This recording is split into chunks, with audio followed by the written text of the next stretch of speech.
Imo ulo, imo kulo, imo kalag, imo bakero. Para ikaw makasiguro, Biblia ang basihan mo.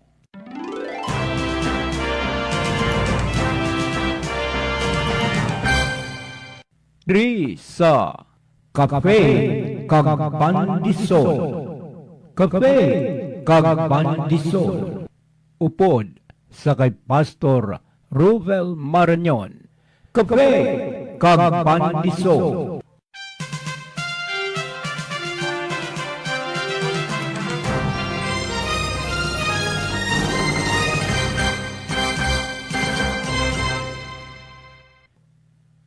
Kagkaron ang alagad sang Ginoo.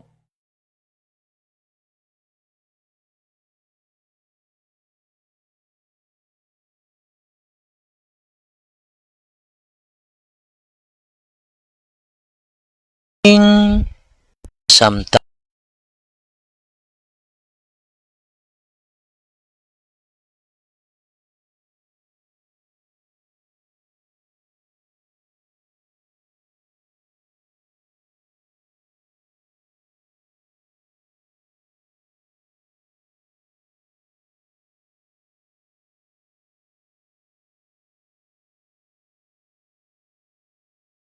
programa ginat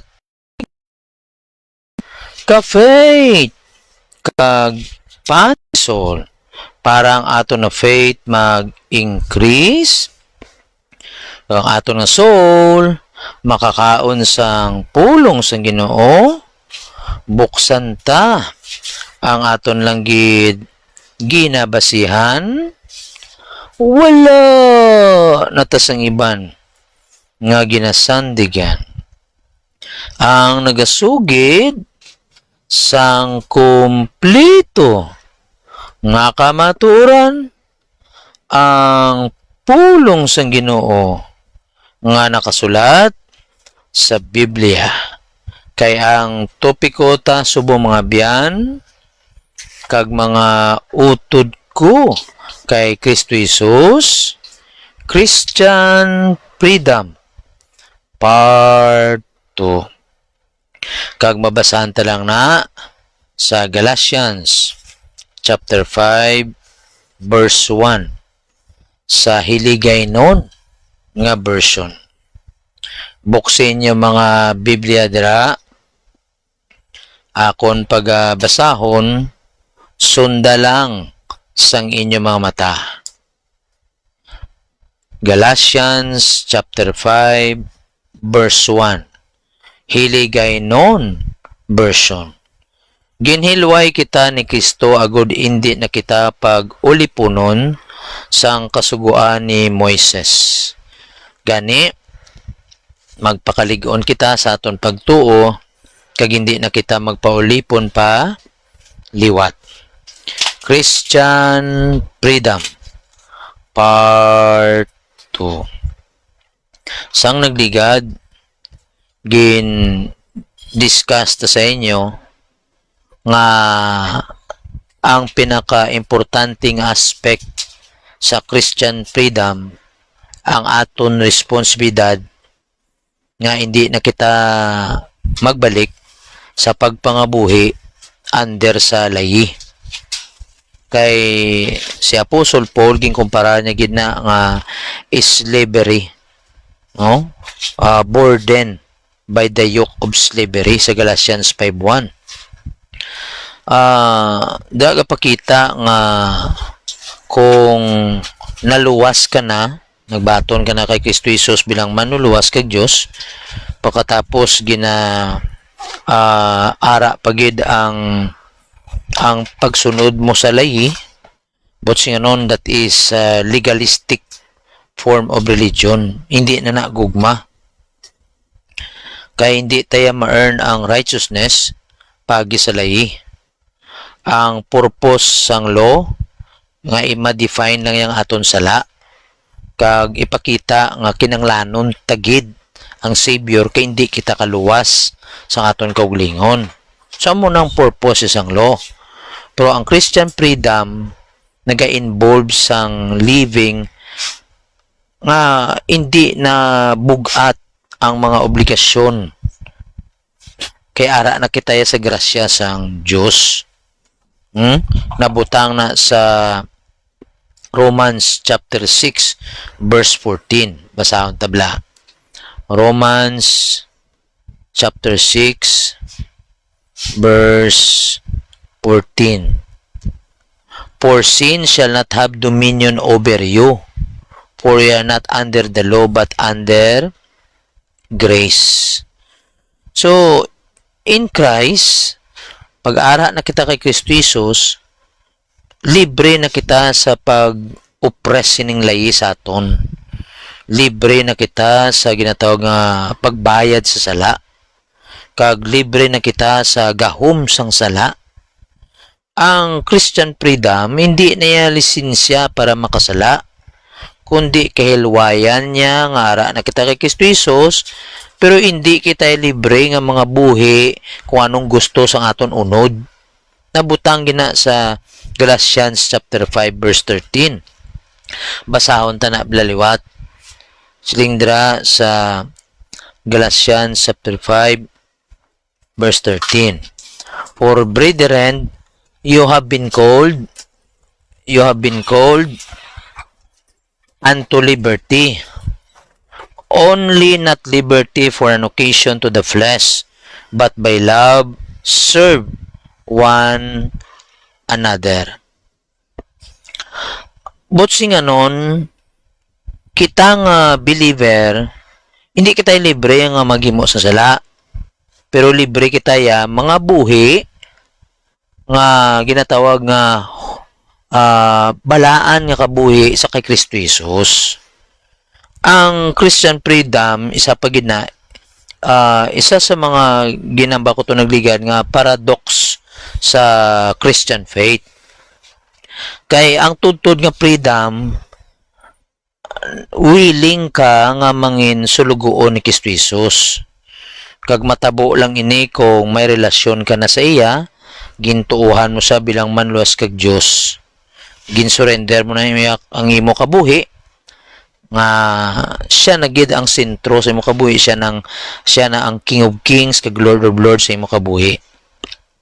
Sa Romans chapter 6 explain dira ni Apostle Paul nga pag ang tumuluo ara na siya kay Kristo Jesus, he or she is baptized by the Spirit into Christ's death, burial, and resurrection. Sa sina mismo nga tinion, ang believer ceases to be a slave to sin, kag nangin servant sang righteousness. Ara na butang sa Romans 6 verse 17 to 18. Basahon tabla.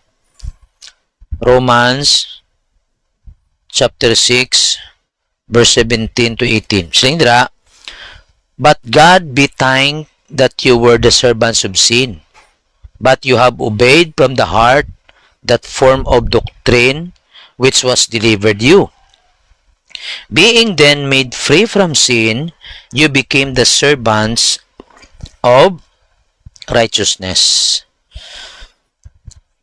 Only Christians know true freedom. Kita lang gid nga tumulo ni Kristo Jesus nakabalos ang tudtuod nga kailwayan. Sa John chapter 8 verse 36 basahon ta. John chapter 8 verse 36. Ling dira, if the Son therefore shall make you free, you shall be free indeed. So, ang anak lang gid sang Dios ang mga tagkailwayan sa aton. Aton response, nagtuo kita siya bilang manluwas ka Dios. But what does Christian freedom look like sa practical being a sense? Kaya mo na kinananti identify. What are we free to do and not do? Anong mga libre naton ngimuon sa mga practical nga pamagi kag ang hindi pwede? Ang pamangkot, makalantaw pa kita sang TV, makakaon kag makainom, o maka-wear kita sa kitang lalaki, swimming trunk para maligo o kung makapaligo sa beach. What about smoking and drinking? May limits bala sa ginatawag nga Christian freedom? So, ang sabat na, ara sa 1 Corinthians chapter 10, si Apostol Paul nagatag sa sang practical nga ilustrasyon sa ginatawag nga Christian freedom. Basahon ta bala sa 1 Corinthians chapter 10 verse 23 to 24. 1 Corinthians chapter 10 verse 23 to 24. Silindra, all things are lawful for me, but all things are not expedient. All things are lawful for me, but all things edify not. Let no man seek his own, but every man another's wealth. Kag dra naton naintindihan nga everything is permissible, pero hindi tanan beneficial. Hindi man tanan constructive. So, nobody should seek his own good but the good of others. Amo na yung true freedom. Libre kita sa paghimo, sang serbisyo sa iba ng katawhan. Kag ginahimo tani para sa imaya sa ngalan sang Ginoo. Amo na yung ginatawag nga true freedom. Sa pagsulat bala ni Apostle Paul sa simbahan sa Corinth, gin-mention niya dira ang mga membro nga naga-attend sang meals in pagan temples. Simpre ginahimo na nakada nila before pa sila nga nagtuo kay Kristo Jesus. Doon nangin lifestyle na kag nangin habit na ina. They felt free to continue participating because they thought these festivals were merely a normal part of the social culture. Wala nila makitaan ng ila action, pagan worship. So, amo na nga gin-speakaran sila ni Paul, gintagaan sila sang warnings. Reminding nga kamo nga membro sa Corinthians, masulod na naman na karon ang idolatry. Then, he handled the practical concern of eating meat that had been sacrificed to idols. Nang wala manggid sa ginatawag nga Diyos ang sa taho ang naghimo sina sa iyang paminsaron ring ni Apostle Paul. So ang gina-offer dra sa ina nga ginatawag nila nga Diyos sa Diyos nila nang pwede mo na mamakaon. Pero kung ang imo utod masandad tungod sa ginhimo mo, hindi mo na lang paghimuon. Amo nang ginisplikar ni Apostle Paul. Kag hindi ka na dira magupod kay simpre do wala ka man kinalain karon sa daan mo nga mga ginahimo. Dapat may ara gid sa nga makit-an nga kinalain. Ang kinalain nga you are serving and having faith in one true God, the God of Abraham, Isaac, and Jacob. So, very clear and explain ni Apostle Paul, everything is permissible. Christians have a great deal of freedom in Christ. However, not everything is beneficial or constructive. So, ang aton nga kailwayan, in Christ, kinanglan balansi siya sa desire to build up and benefit others. So, ang requirements sina, sacrifice sa aton nga part, kay ang kalipay nato niya, ang paghatag sang ginatawag nga encouragement kag pag-train sa mga nagapadulong sa pagtubo sa relasyon na kay Kristo Jesus. So, when deciding how to exercise our Christian freedom, we ought to seek the good of others before our own good. Sacrificial life. Amo na nga unahon taya ang kay pagimaya sa ngalan sa Ginoo, sunod ang kayuhan sa iban, anti sa aton nga kayuhan. That's Christian freedom. Abyan, kung wala ka pa sa relasyon sa Ginoo, kag naintindihan mo gid nga may ara ka ginatawag nga dapat ikumpisar, pangayo patawad.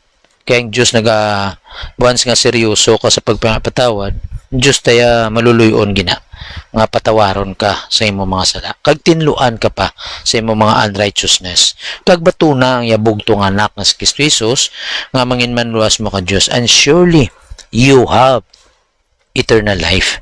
You are forgiven and you have eternal life. So giri man yung pamilya, the moment they repent of their sins, they are forgiven also. And the moment they receive Jesus Christ as the Savior Lord, they have eternal life. Kag kumatapos naton kabuhi sa kalibutan, dito kita sa langit, padayon nga magasimba sa Dios, magadayo sa Dios nga wala sa katapusan, nga puno sang kalipay. Dre na lang ang ka-faith kag pandisol. May the Lord had blessing upon hearing the word of God. God bless.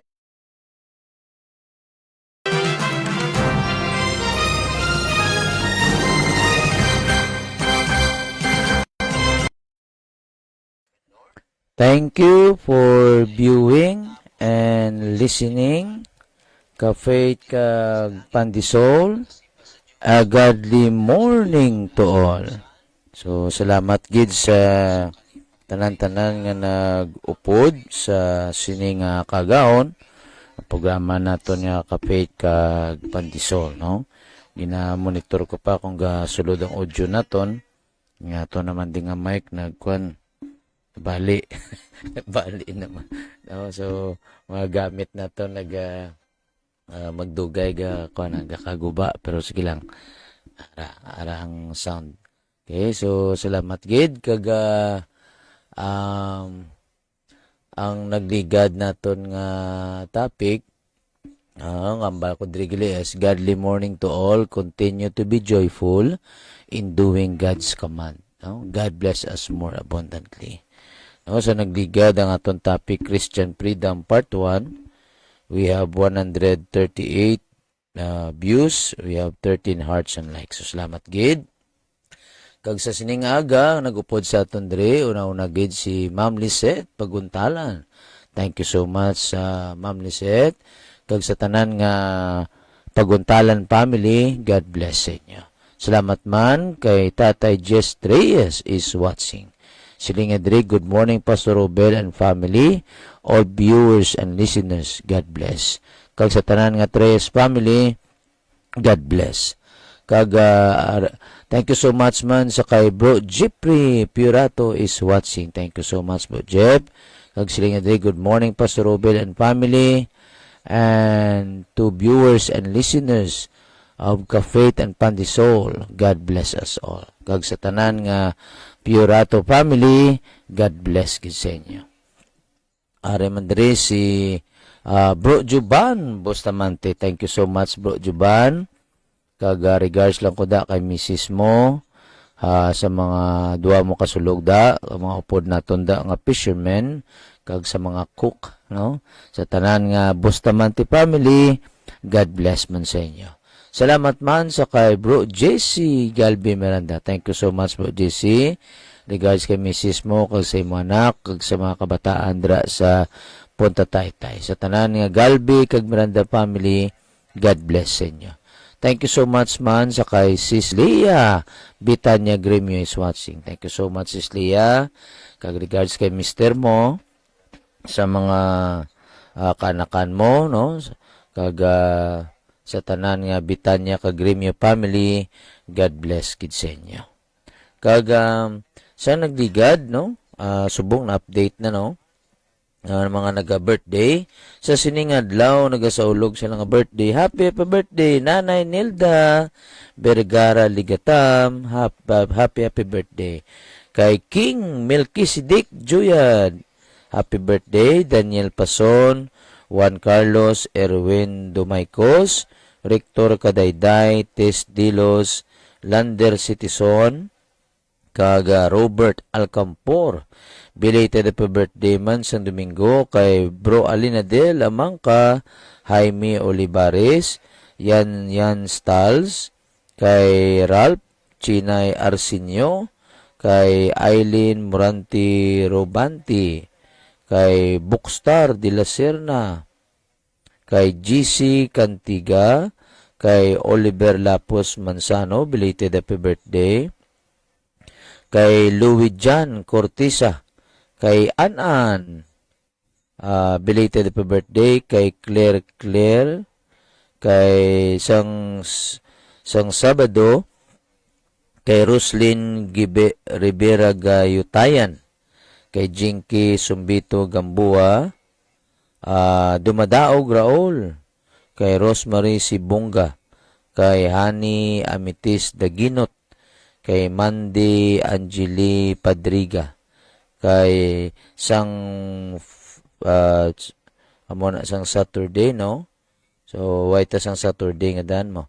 So, salamat gid kag praying ang inyong mga ginadesires yung tayo pusoon, nga nagaangot gid sa yung tayo pusoon, yata gina sang Ginoo. Kung ina iyang man kabubuton. Okay? So, thank you so much man sa kay Nanay Concordia Carbonel Putong is watching. Thank you so much, Nay. Kag sa tanan niya Carbonel kag Putong family, God bless gid sa inyo. Kag padayon tamang kamo gina-invite, no, sa diri sa Tangob Missionary Baptist Church. Salamat gikili sa prayer nyo kagapon. Praise the Lord, glory to God. Spirit-filled gid ang mensahe, no, sa JB's prayer nga gindala sa inyo lagad Pastor Robel Maranyon. So salamat gid sa inyo nga pangamuyo. Kag salamat man sa kay Maria Teresa Balyao is watching. Thank you so much. Sa tanan nga Balyao family, God bless sa inyo. Kag gina-invite tagi kamo diri sa panimbawon sa Tangob Missionary Baptist Church. Naga-start ang panimbawon 9 o'clock. Ang munang Sunday School, first part ng worship. Headed by Deacon Johnny Binson. Kag ang mga naka-assign dira, no, mga brotherhood sa paghatag sa mensahe sang Ginoo. Then pagka 10 o'clock, amo naman na ang second part ng worship. Iba-iba naman nga pastor ang naka-assign dira. Pangamuyan ta mga mensahidor, no. Kag pagka hapon, mga 2 o'clock or 3 o'clock, fellowship naman na sang brotherhood, women's, midlers, midlights, kag young people. Pagka 4:30 or 5 o'clock, amo naman na ang vesper service, no, kag iba na mga pastor naka-assign dira. And then pagka Wednesday, meron kami prayer meeting, that is 5 o'clock.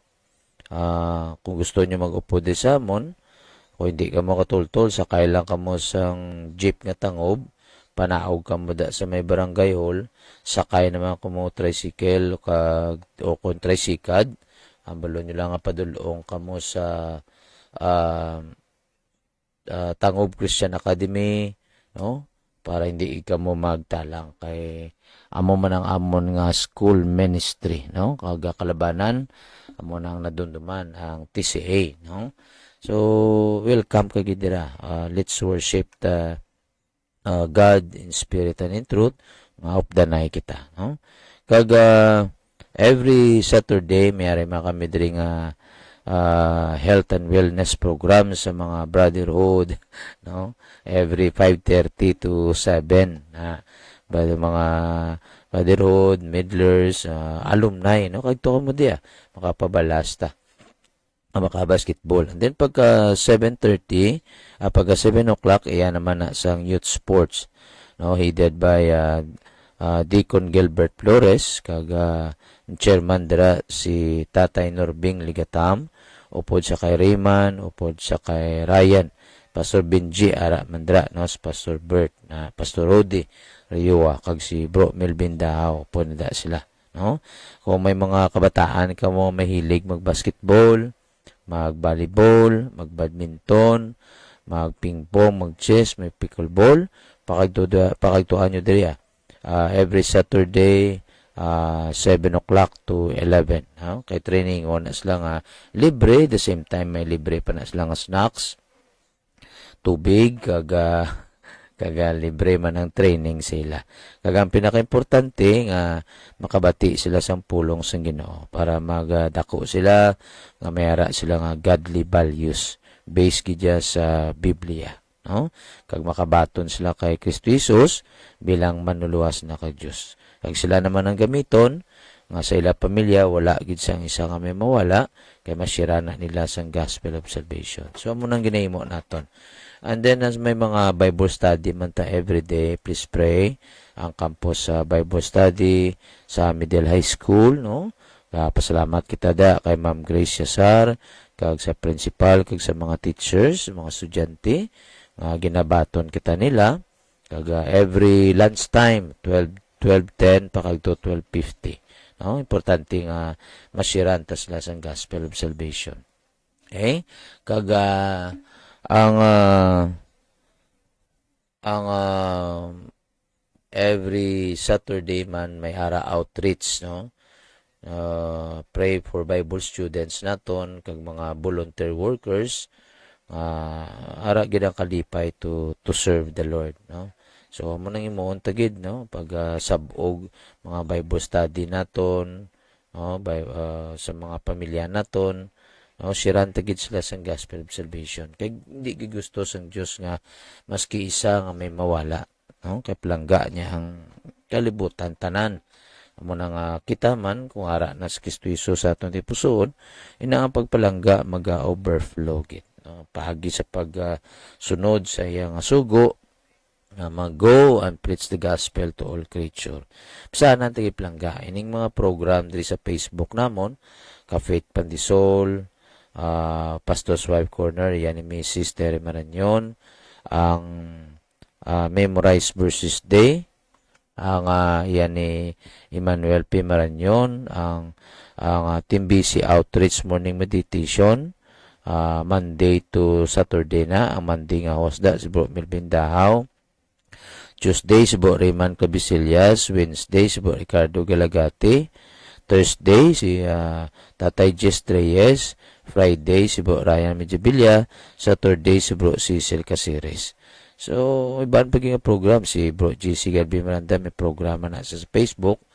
Kag ibang pagida basta yung tsakto lang ang doktrina. Pisanan tang i-share sa mga ka-chat group ninyo, pamilya ninyo, relatives, mga friends, kag pangamuyuan. Kag i-claim ang promise ng Ginoo nga wala sang pulong sang Ginoo nga ginasab-o nga gabalik sa aton nga wala sang pulos. Isaiah 55:11 nara gina ma-fulfill ginang purpose kay amo nang kabubuton sang Dios mo. No? So may ara ginada nga maluwas pisanan tagid mga plangga. While waiting for God's return, masapuan kita dapat nga mapisan kag matutom sa buluhaton, no? Siling diri ni Ma'am Teresa Balyaw, good morning man. Regards mo na kay Mr. mo, sa kanakan mo kag kapuhan. Sa tanan nga Balyaw family, God bless sa inyo. Okay?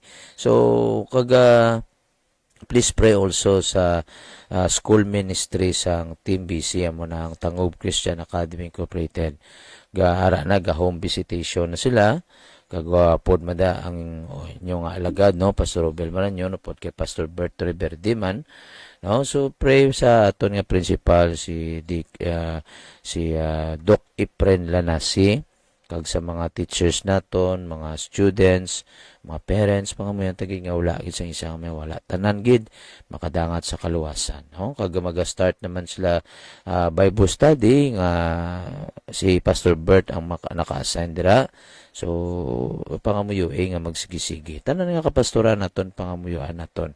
Mga leaders sa simbahan, pangamuyuhan ta, kita-kita, no? Mga membro, no? Nga magdamo kita, mangin mapisan kita. And then, pangamuyuan ta man ang mga government leaders naton, no? Kag from president daw to pro-president, mga officers, na ma-fulfill gin ng ilang calling man. Kay ang Ginoo man da butang sa ila. Ang Israel pangamuyuan taman. Okay? So sig pangamuyo ay kita plangga kag padayon gid sa pagbasa sa Biblia, pagpangamuyo, pamilya mo, tipuno, nantis matulog, pamilya altar ka mo. So, praying ang pagpakamayos ng Ginoo, manginyara sa aton tanan. Thank you so much. Kita boss. Kag nagapasalamat ko sa pagpadayon nga nagaupod ka mo sa akon. God bless.